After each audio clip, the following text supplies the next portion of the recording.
నమస్తే, నేను మీ JK. Welcome to Harsha TV.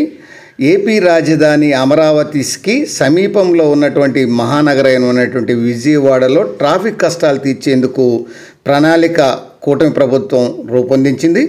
దీంట్లో భాగంగా 4 రోడ్లు విస్తరిస్తే ఈ ట్రాఫిక్ సమస్య ఉండదని భావించి 350 కోట్ల రూపాయలను మంజూరు చేసింది. దానికి సంబంధించిన వివరాలను వీడియో ద్వారా వివరిస్తాను. వీడియో చివరి దాకా చూసి ఒక లైక్ ఇచ్చి మీ అభిప్రాయాన్ని కామెంట్ రూపంలో తెలియజేసి మా ఛానల్ని సబ్స్క్రైబ్ చేయండి ఫ్రెండ్స్. ఆంధ్రప్రదేశ్లో ముఖ్య పట్టణమైనటువంటి విజయవాడలో, అదిగాక అమరావతికి కూతవేటు సమీపంలో ఉన్నటువంటి ఈ విజయవాడలో ట్రాఫిక్ సమస్యల నుంచి శాశ్వత పరిష్కారానికి కూటమి ప్రభుత్వం చర్యలు ప్రారంభించింది. వాహనాల రద్దీకి అనుగుణంగా ప్రధాన రహదారులను విస్తరించి ట్రాఫిక్ కష్టాలను చెక్ పెట్టేందుకు నిర్ణయించింది. నూతన రోడ్ల నిర్మాణం, రహదారుల విస్తీర్ణానికి అవసరమైనటువంటి నిధులను సిఆర్డీఏకి కేటాయించేందుకు సిద్ధమైంది.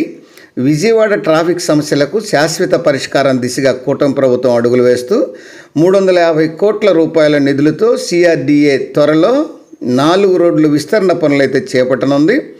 ఇప్పటికే నగర శివారుల్లోని ఎనికేపాడు శక్తి కళ్యాణ మండపం రోడ్డును 3.34 కోట్ల రూపాయలతో అభివృద్ధి చేయడం అయితే జరిగింది. ఈ నెలాఖరులోగా ఈ రోడ్డును పూర్తి స్థాయిలో ప్రజలకు అందుబాటులోకి తీసుకురానుంది. మరో 4 రహదారులను సిఆర్డీఏ అభివృద్ధి చేయనుంది. మహానాడు రోడ్డును మరింత విస్తరించాలని నిర్ణయించింది. దీనిని నిడమనూరు వరకు పొడిగించి అక్కడ జాతీయ రహదారికి అనుసంధానం అయితే చేయనున్నారు. ఇదే జరిగితే భారీ వాహనాలు రామవరపాడు మీదుగా కాకుండా మహానాడు రోడ్డు వైపు నుంచి నేరుగా నిడమనూరుకు వెళ్ళవచ్చు. ఈ బెల్లంవారి వీధి వద్ద ఉన్నటువంటి ఈ రోడ్డు 40-50 అడుగుల మాదిరిగా రహదారి ఉంది. దీన్ని 80 అడుగుల రోడ్డుగా విస్తరించనున్నారు. అలాగే ఈ రోడ్డును ఎనికేపాడు వరకు పొడిగించి జాతీయ రహదారికి అనుసంధానం చేయడానికి నిర్ణయించారు. దీంతో నగరంలో ట్రాఫిక్ చాలా వరకు తగ్గనుంది. ప్రస్తుతం ఆయుష్ ఆసుపత్రి దగ్గర హైటెన్షన్ లైన్ల కింద అభివృద్ధి చేసినటువంటి రోడ్డును నిడమనూరు వరకు అనుసంధానం చేయాలని నిర్ణయించారు. హైటెన్షన్ తీగల కిందగా ఈ రోడ్డును కొత్తగా ఏర్పాటు చేయనున్నారు. ఈ రోడ్డుకు భారీగా వ్యయమవుతుందని సిఆర్డీఏ అధికారులు అయితే అంచనా వేస్తున్నారు.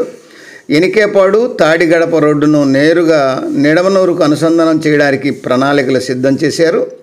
ఈ రోడ్డును నిడమనూరుకు అనుసంధానం చేయడం ద్వారా నేషనల్ హైవే 16కు కనెక్టివిటీని కల్పించడం అయితే జరుగుతుంది. నూతన రహదారుల నిర్మాణం, రోడ్డు విస్తరణ పనులు పూర్తయితే ట్రాఫిక్ సమస్యలు పరిష్కారం ఈ విజయవాడలో లభిస్తుందనేటువంటి ఈ నగరవాసులు చెప్తున్నారు. అట్లనే అధికారులు కూడా భావిస్తున్నారు.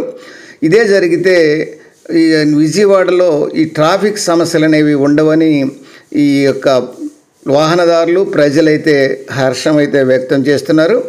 అది ఫ్రెండ్స్, విజయవాడలో 4 రోడ్ల అనుసంధానం అభివృద్ధి చేయడం కోసం 350 కోట్లు మంజూరు చేసినటువంటి విషయం. మరొక అంశంతో మళ్ళీ మీ ముందుంటాను ఫ్రెండ్స్. జై హింద్.